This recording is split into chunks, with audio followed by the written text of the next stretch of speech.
The iPhone 15 was highly anticipated to come with an 18% larger battery capacity, potentially offering up to 24 hours of video playback, thanks to its increased size and improved processor efficiency.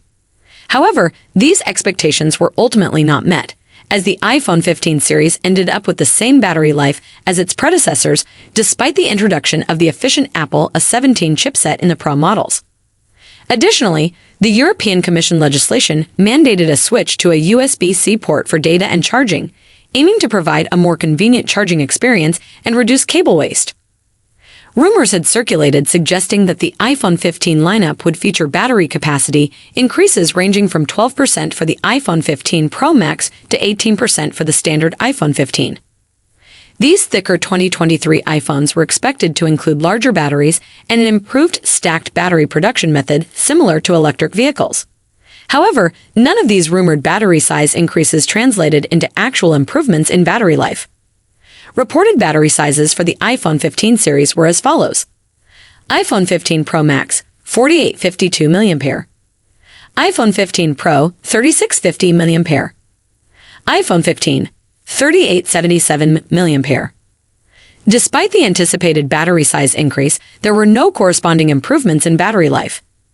Even with the introduction of more efficient Apple A16 or A17 processors and newer OLED displays, Apple stated that the iPhone 15 and iPhone 15 Pro Max offered the same battery life as their predecessors. As predicted by industry analysts, the iPhone 15 indeed features a USB-C port, replacing the aging Lightning port. This modern USB-C port supports power delivery capabilities. Additionally, Apple upgraded its AirPods cases to feature USB-C connectors.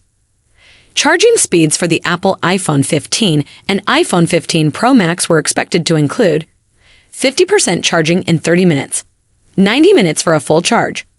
While the transition to USB-C opened the door for faster charging, Apple chose to leave significant charging speed upgrades for future iPhone iterations, sticking to its incremental approach.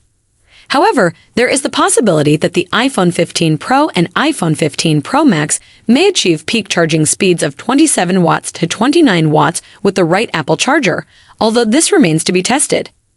As it stands, charging the iPhone 15 series using Apple's standard 20-watt or higher charger and cable still takes around 30 minutes to reach 50% and about an hour and a half or more for a full charge, which is slower compared to many Android devices. The iPhone 15 continues to use Apple's 20-watt and 30-watt chargers for standard charging. Wireless charging options also remain the same, with 15-watt MagSafe and 7.5-watt Qi charging without significant improvements. Regarding reverse wireless charging, the iPhone 15 does not offer this feature. Apple was reportedly working on implementing it for the iPhone 14, but it did not materialize. Mastering reverse wireless charging for topping up wireless earbuds and other accessories appears to be a challenge, and Apple may continue refining it for future. Thank you so much for joining me in this video. If you enjoyed what you saw, don't forget to give it a thumbs up and hit that subscribe button below. Peace out.